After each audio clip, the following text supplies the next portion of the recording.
j'ai le sourire. Pourquoi? Alors les esprits moqueurs, dont certains de la rédaction, vous diront que j'ai le sourire parce que je suis en McLaren.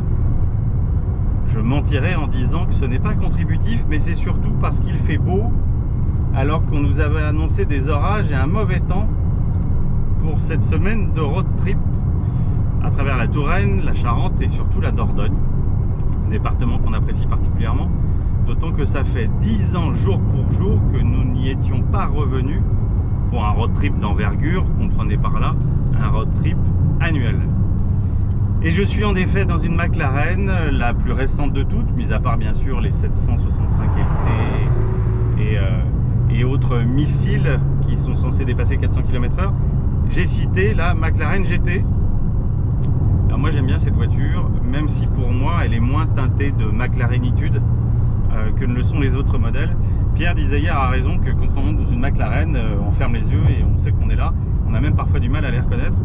Alors après c'est un problème de spécificité, mais c'est quelque chose finalement qu'on peut admettre aussi d'une 911, puisque à moins d'avoir une Turbo S qui arrache les tripes avec ses plus de 80 mètres kg, il n'y a pas grand chose qui différencie une 2S d'une 4S d'une pas S, surtout depuis que le moteur est devenu un 6 cylindres à plat 3 litres biturbo. Là en l'occurrence McLaren c'est toujours le même moteur, donc on a toujours ce même caractère. C'est Riccardo Graziano au niveau de développement moteur-boîte. On a ce châssis qui est spécifique aux petits modèles, c'est-à-dire les 540, 570, 600 LT. Donc comme vous le savez, toujours des barres anti-roulis, alors que sur les plus grosses, notamment 720S, vous n'en avez pas. On a un V8 qui ici développe 610 chevaux, dont la courbe de couple a été lissée pour que la voiture soit, je cite la marque, la plus confortable des McLaren.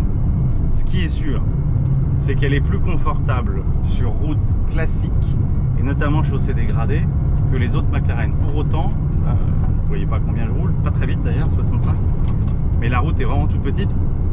Et en l'occurrence, j'ai pas besoin de m'escrimer à tenir le cerceau comme un demeuré. La voiture elle est par terre, elle est en Pirelli, qui a un pneu développé pour la marque. En l'occurrence, elle est plus souple. Vous pouvez toujours, via les molettes, passer sur Powertrain et sur Handling, vous pouvez passer sur un châssis plus ferme, quitte à aller sur track.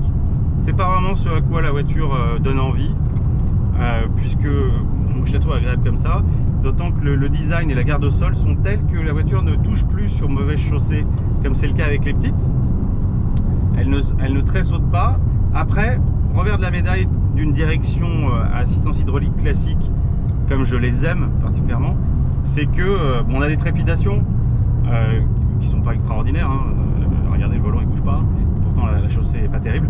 En l'occurrence, quand vous avez des ondulations, là pour le coup, les pneus en plus très directifs ont tendance à les suivre et ça remonte dans la direction.